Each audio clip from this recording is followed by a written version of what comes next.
Morning, guys. Bit of a shocker this morning, so I thought I'd throw my 2 pence worth in. A little bit of just talking about some of the things that concern me.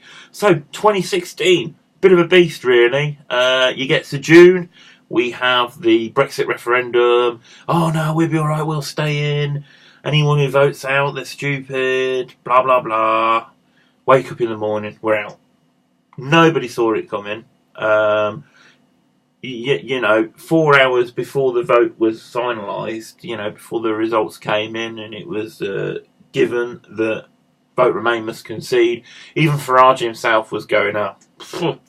We've lost. He started to talk about, things with an air of defeat. And then, lo and behold, he comes through it. We wake up this morning and we've got President Trump. I put a bet on with Coral. I put £1 on. I was due to get £1.22 back. When you get in those sort of odds, it's pretty much, a given that people don't really think it's a likelihood that President Trump would be a reality and that actually we'd be waking up to a First Lady President of the United States. But there's an awful lot of discontent out there on the internet. The amount of people who are particularly upset. And, there's a lot of questions. I mean, I don't even live in America. 6.6 billion of the world's population don't live in America, yet there's this invested interest in who the president's going to be. Because ultimately, America is a global superpower. And yes, I don't even live in America, and actually we've got our own challenges here with Brexit. And even I'm wondering, what does the next 4 years hold?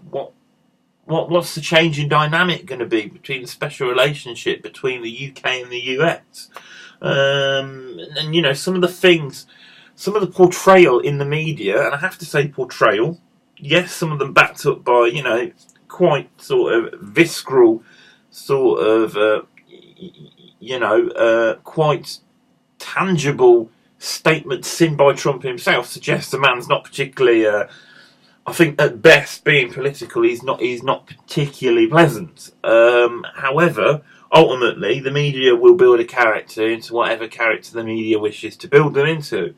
His acceptance speech this morning, one could say, well, he's got to be that way, but very complimentary towards Hillary Clinton. None of this bravado of, oh, I'm going to lock her up. No, it's not going to happen. He said she's fought a hard campaign. He's thanked her for her service to her country. The sort of the campaigning Trump and the winning Trump don't seem to have parity. If you look at his acceptance speech, and he's called for the American people to get together and to unite, and so the divisive candidate is still asking for people to get together. But ultimately, this is what scares me, and this is what links me between this and Brexit. Here in the UK, myself included, it's very easy for me to sit there and say, well, actually, you know what, we live in a world of 7 billion, we're a country of 60 million, or 66 million, as one of the people who was debating with me about Brexit just the other day. We live in this country of 66 million people. We've got China rising to the east, India, you've got the BRICS countries, so Russia, emerging economies like Brazil, and actually being part of the EU is fantastic because you're suddenly 400 million people and you've got that much more, power in numbers. It's very easy for me to sit there and say, well, people aren't taking this into account. People who vote Brexit, they're xenophobic, they're uneducated.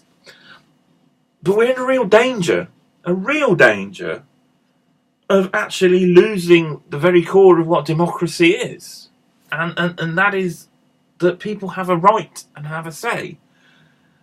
And you've got China this morning. I haven't clicked the link because there's plenty of links going around for things, but it's just something that appeared on my newsfeed and I was like, interested. China saying, this is why democracy doesn't work. And China obviously is a country that really has disdain for the democratic system, the will of the people. They truly believe that they know better than their people, and their people will toe the line, and their people will not ask questions, and if they do, then they're an enemy of the state, and free speech is down the toilet. We're in real danger of only embracing democracy. One of the great things about Western culture, democracy, and the fact that we have a right to have a say, and we can influence the way things are done. We have a real danger that we'll only embrace this when it suits. And that's a very, very scary thing. So ultimately with Brexit, actually, you know what? People who voted Brexit, they're not unintelligent. They've come to their own conclusions. I might not agree with them, but they've come to their own conclusions.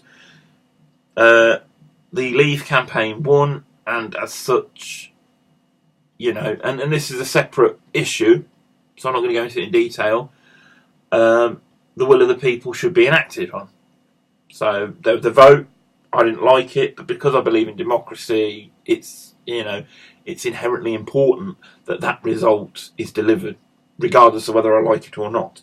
And this High Court ruling, in my eyes, is perfectly legitimate, because it's not saying we won't do Brexit. It's saying that it must be debated and it must be actioned in such a way that that it's well thought out. It's not just one person's vision. It's a construct of many viewpoints. And actually, Parliament voting on it is a form of democracy in itself. Democracy is multi-tiered. We vote in our legislators, then debate amongst themselves. Not one person holds so much power. And it's the same with America.